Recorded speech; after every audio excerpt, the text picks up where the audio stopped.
ওগুলো বলতে থাকুন, দেখবি আর জ্বলবি লুচির মতো। কিছু করার নেই, অনেক পরীক্ষায় পাস করে গেছে। এর আগে এই লোকগুলোই বলছিল কর্মচারীরা যে পিছনে মমতার ছবি আছে, তার চেয়ার ভরে থাকে। আমি তো ওকেই হারিয়ে দিয়েছি, একবার হারাইনি, 3 বার হারিয়েছি। 23-এর পঞ্চায়েত রাজ্য পুলিশ দিয়ে ভোট করেছে, 17টা গ্রাম পঞ্চায়েতের 11টা আমার, 2টো পঞ্চায়েত সমিতি আমার, মানে বিজেপি। 2000-এ আমি জিতেছি, অভিজিৎ গাঙ্গুলিকে লিড দিয়েছি 8200। 26-এ বিজেপি যে দাঁড়াবে সে ওখান থেকে আরো 10,000 বাড়িয়ে 18,200 ভোটে জিতবে। 21-এ 65% হিন্দুকে এক করেছিলাম, লোকসভায় 72% হিন্দু এক হয়েছে, বিধানসভায় 90% হিন্দুকে এক করব করে আরো বেশি মার্জিনে তোলামুলকে হারাবো।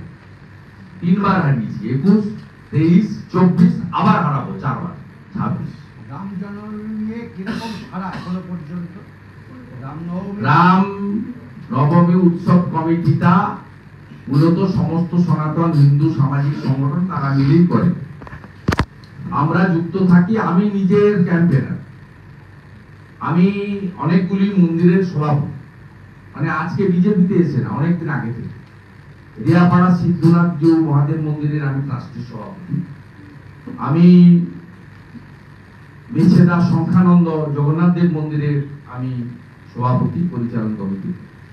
আমাদের এই উৎসব ব্যাপক হয়। এবারে আমি এর ক্যাম্পেইন, প্রচার, ধ্বজ বিতরণ, আমি 1 এপ্রিল থেকে রাজ্যের বিভিন্ন জায়গায় ধ্বজ বিতরণ করব, দোকানে, বাড়িতে ক্যাম্প করে।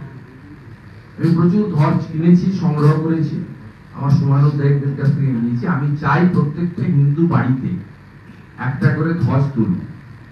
পশ্চিমবঙ্গে বাংলাদেশ দেখার পরে আমাদের হিন্দুদের একতার খুব প্রয়োজন আছে। তাই আপনাদের আমি প্রথম থেকে বলেছি, দোল পূর্ণিমার হোলির যে দাহন কর্মসূচি ছিল ভবানীপুর বিধানসভায়, হাইকোর্ট করে অনুমতি নিতে হয়েছিল। আজকে আরেকটা অনুমতি পেয়েছি, 78তম অনুমতি। তাতে সেখানে আমি বলেছি যে অ্যাপ্রক্স গতবারে 50 লক্ষ হিন্দু বেরিয়েছিলেন, এবারে দ্বিগুণ হবে, মানে 1 কোটির বেশি হিন্দু নামবে। আপনার যে শিলিগুড়িতে যে র্যালি হয় 5 লক্ষের বেশি লোক, ঈশ্বরপুরে যে র্যালি হয় 3-4 লক্ষ 5 লক্ষ লোক, পুরুলিয়ার যে র্যালি হয় 2 লক্ষ লোক থাকে। আমি নিজে রানীগঞ্জের র্যালিতে হেঁটেছি, 1.5-2 লক্ষ লোক থাকে। সেই র্যালিতে মানুষের উন্মাদনা পুলিশ লিখে নিচ্ছে 2 থেকে 2,500-এর বেশি আসবে না। আমি বলছি শুনবেন না, ধর্ম পালন আমার অধিকার, সংবিধানের 25 থেকে 28 নম্বর অনুচ্ছেদ বাবা সাহেব আম্বেদকর দিয়ে গেছেন, কনস্টিটিউশনাল রাইট। 25 থেকে 28 অনুচ্ছেদ পড়বেন। অতএব এবারে হিন্দু জাগরণ হবে, কারণ মমতার বিসর্জন দেওয়াটা খুব প্রয়োজন। হাই অ্যাপিজমেন্টের সরকার, এবং আপনি নিজে জানেন গত 1 সপ্তাহ ধরে এত মন্দিরে চুরি হচ্ছে। আমি তো প্রত্যেক দিন সকালবেলা, আজকে 5টা জায়গায় 5টা মন্দির রাত্রি চুরি হয়েছে। উত্তর 24 পরগনা, পূর্ব মেদিনীপুর, আমার মোবাইল ভরে গেছে ভোরবেলা 6টা থেকে। শীতলা মায়ের মন্দির, রাধা মাধবের মূর্তি তুলে নিয়ে চলে গেছে নন্দকুমারে। 3 লক্ষ টাকার গয়না তো নিয়ে গেছে। এবং কারা করছে? আমি বলছি প্রকৃত সনাতনীরা করছে না। আমরা যারা সাত্বিকতায় বিশ্বাস করি, আজকে নয়, জন্ম থেকে প্রথম আমাদের শিক্ষা গুরুদেব হচ্ছেন পিতা মাতা। তারা যেভাবে আমাদের সনাতনীদের তৈরি করেন, আমাদের স্নান করার পরে গায়ত্রী মন্ত্র করতে হয়, সূর্য প্রণাম করতে হয়, তুলসীতে জল দিতে হয়, একাদশী পূর্ণিমা অমাবস্যা পালন করতে হয়। আমরা যে পদ্ধতিতে, সব সনাতনী, প্রকৃত সনাতনীদের কথা বলছি, তারা কখনো মায়ের গায়ে, ঠাকুরের গায়ে, রাধা মাধবের গায়ে তারা হাত দিতে পারেন না। তাই তারা করছে সহজেই বুঝানোর সমস্যার কথা ইশারাই কাটি। পুলিশ একেবারে, আপনি হেলমেট না পরলে আপনাকে 1000 টাকা দিতে হবে। আর অন্য লোকেরা যদি হেলমেট না পরেন তাহলে সেখানে আপনার কোনো ফাইন নেই, কারণ আজকালেই বলবে তো আমাদের সরকার, আমরা ভোটে রেখেছি। কয়েকদিন আগে ফুরফুরার একজন সাহেব বললেন না, নাম বলে আর বিখ্যাত করতে চাই না, বললেন যে শুভেন্দু অধিকারীরা কোন পোস্টে কোথায় বসবে, এমপি হবে না এমএলএ হবে না ভোটে হেরে যাবে না জিতবে, আমরা ঠিক করব। আমাকে দিয়ে বলেছে মানে আমি একটা পাবলিক রিপ্রেজেন্টেটিভ, সবার ক্ষেত্রে প্রযোজ্য, এটা সকলের ক্ষেত্রে প্রযোজ্য।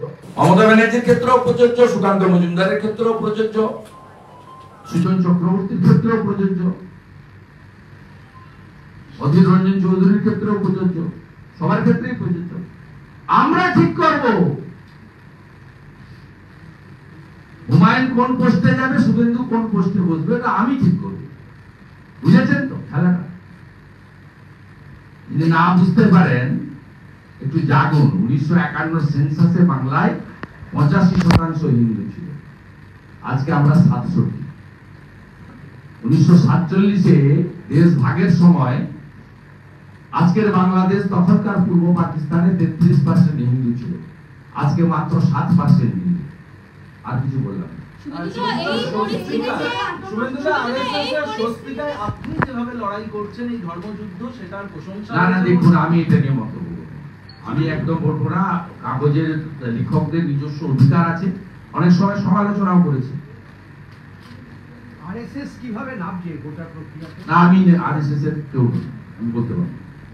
তার নিজস্ব সিস্টেম আছে, আপনারা জানেন কারা কথা বলেন, কারা অথরাইজ, এটা আমার কাজ নয়। আমরা মনে করি পৃথিবীর সর্ববৃহৎ সামাজিক সংগঠনের নাম রাষ্ট্রীয় স্বয়ংসেবক সংঘ। তো আমরা যার নেতৃত্বে আমি বিজেপিতে যুক্ত হয়েছি 5 বছর আগে, তিনি হচ্ছেন নরেন্দ্র দামোদর দাস মোদী।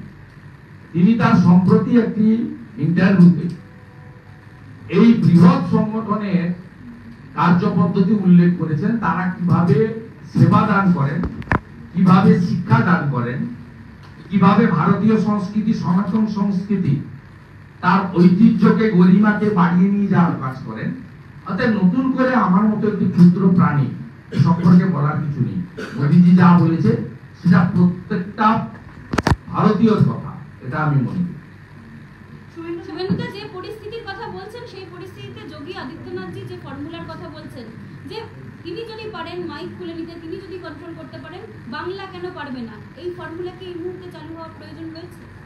যে ফর্মুলা যোগী আদিত্যনাথজি বলছেন যে তিনি ইউপিতে চালু করেছেন, সেই ফর্মুলা কি বাংলাতেও চালু করার প্রয়োজন রয়েছে?